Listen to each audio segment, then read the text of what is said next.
ईशा से बोलने की वो उठे, आंखें खोले। आप अपनी बेटी को इस हालत में नहीं देख सकता। ईशा जी,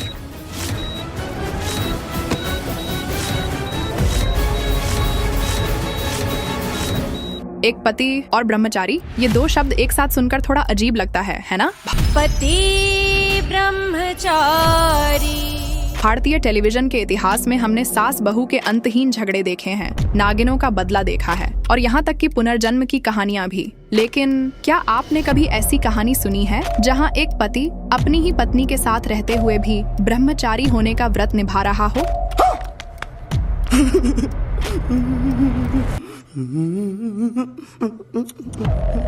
जब दंगल टीवी का शो पति ब्रह्मचारी शुरू हुआ तो सबसे पहले लोगों को इसके नाम ने ही कंफ्यूज कर दिया। ये कोई धार्मिक सीरियल है, मुझे फर्क नहीं पड़ता, मुझे नहीं फर्क पड़ता, या फिर एक मॉडर्न फैमिली ड्रामा? लेकिन जैसे जैसे कहानी की परतें खुलती गईं, वैसे वैसे ये शो टीआरपी चार्ट्स में अपनी जगह बनाता चला गया। आज की इस डॉक्यूमेंट्री में हम डिकोड करेंगे इस सीरियल की सफलता का असली राज, कहानी के पीछे छुपे वो ट्विस्ट जिनकी किसी को उम्मीद नहीं थी, और वो कंट्रोवर्सीज जिनके बारे में शायद आप आज तक नहीं जानते। और हाँ, वीडियो के अंत में हम बताएंगे आपको लीड एक्टर से जुड़ा एक ऐसा सच जो शायद ही कभी कैमरे के सामने आया हो।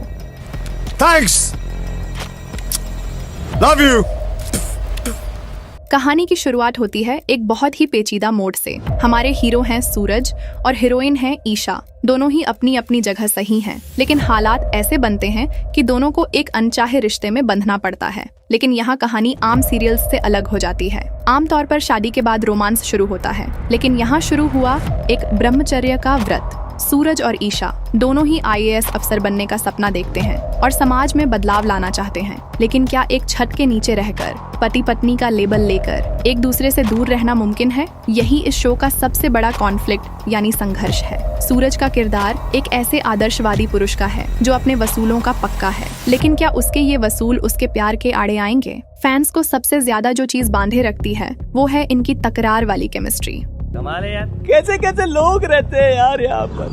चलो तुमको पागल कुत्ते का गाड़ी उठा के ले जाएगा, बता रहे हैं हम। अब जरा बात करते हैं उन ट्विस्ट्स की जिन्होंने इस शो को सच में मसालेदार बना दिया, क्योंकि हर अच्छी लव स्टोरी को एक मजबूत विलन की जरूरत होती है और यहाँ ये कमी पूरी करती है। ताई माँ और उनकी खामोश लेकिन खतरनाक साजिशें। याद है वो एपिसोड जब ईशा को अदिति के पास जाने से रोक दिया गया था, या फिर वो पल जब सरला का सच अचानक सबके सामने आ गया था। ये वही मोड़ थे जहां कहानी सिर्फ ड्रामा नहीं रही बल्कि एक माइंड गेम बन गई। हाल ही में शो में एक और बड़ा भूचाल तब आया जब मामला सीधे पुलिस स्टेशन तक पहुंच गया। ईशा का एफआईआर की कॉपी मांगना और पुलिस वालों का उसे डांटना, ये सीन साफ दिखाता है कि अब मेकर्स सिर्फ घरेलू राजनीति तक सीमित नहीं है।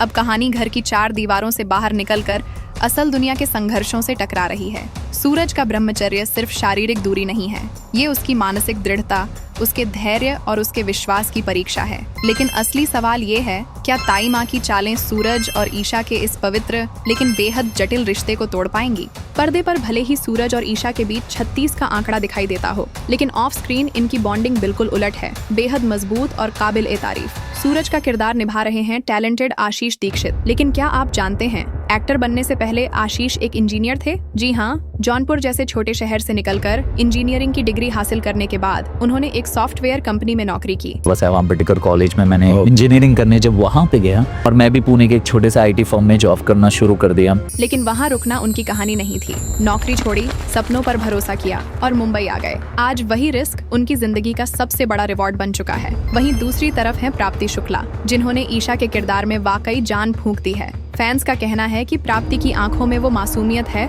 जो ईशा को बेहद रिलेटेबल बना देती है, और शायद यही वजह है कि ऑन स्क्रीन टकराव के बावजूद इन दोनों की जोड़ी को दर्शकों ने दिल से अपनाया। फैंस ने इस जोड़ी को नाम दिया सरशा सूरज ईशा, एक ऐसा हैशटैग जो सोशल मीडिया पर बार बार ट्रेंड करता है और ये साबित करता है कि केमिस्ट्री सिर्फ कहानी में नहीं, दर्शकों के दिलों में भी काम कर रही है। अब आता है वो हिस्सा जिसका आपको बेसब्री से इंतजार था, कास्टिंग का सच। रिपोर्ट्स के मुताबिक सूरज के किरदार के लिए आशीष दीक्षित मेकर्स की पहली पसंद नहीं थे। कहा जाता है कि उनसे पहले टीवी इंडस्ट्री के 4-5 बड़े एक्टर्स को ये रोल ऑफर किया गया था, लेकिन जैसे ही उन्होंने शो का टाइटल सुना और पति के साथ ब्रह्मचारी जैसा कॉन्सेप्ट, ज्यादातर ने बिना ज्यादा सोचे मना कर दिया। प्लीज, ये अच्छा, ये अच्छा। आज जब यही शो टीआरपी चार्ट्स में अपनी जगह बना चुका है तो शायद उन फैसलों पर किसी किसी को अफसोस जरूर हो रहा होगा।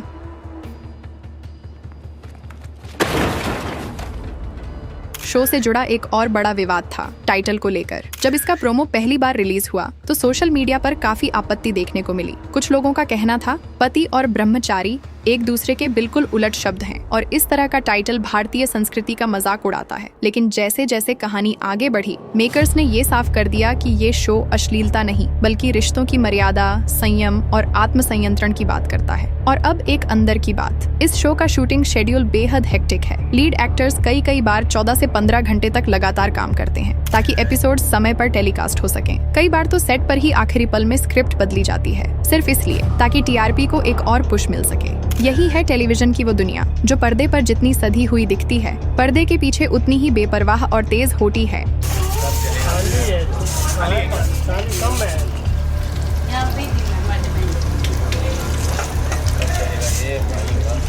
तो कुल मिलाकर पति ब्रह्मचारी सिर्फ एक टीवी ड्रामा नहीं है, ये एक एक्सपेरिमेंट है। एक ऐसा एक्सपेरिमेंट जो ये साबित करता है कि भारतीय दर्शक अब घिसी पिटी कहानियों से ऊब चुके हैं। उन्हें कुछ नया चाहिए, भले ही वो कॉन्सेप्ट पहली नजर में थोड़ा अजीब ही क्यों न लगे। सूरज का त्याग और ईशा का समर्पण, यही इस शो की असल जान है। लेकिन अब सवाल आपसे है, आपका इस शो के बारे में क्या ख्याल है? क्या सूरज को अपना ब्रह्मचर्य तोड़कर ईशा के साथ एक सामान्य जिंदगी शुरू कर लेनी चाहिए, या फिर अपने लक्ष्य के लिए ये दूरी वाकई जरूरी है? अपनी राय कमेंट्स में जरूर बताइए। तो अच्छे भी होते बुरे भी, पर कुछ ये लिख देते हैं कि मुझसे शादी कर लो। और अगर आपको ये डॉक्यूमेंट्री पसंद आई हो तो वीडियो को लाइक करें और द इंडियन सीरियल फाइल्स को सब्सक्राइब करना न भूलें, क्योंकि यहाँ हम खोलते हैं हर सीरियल की फाइल। मिलते हैं अगले वीडियो में एक और मसालेदार कहानी के साथ। तब तक के लिए धन्यवाद।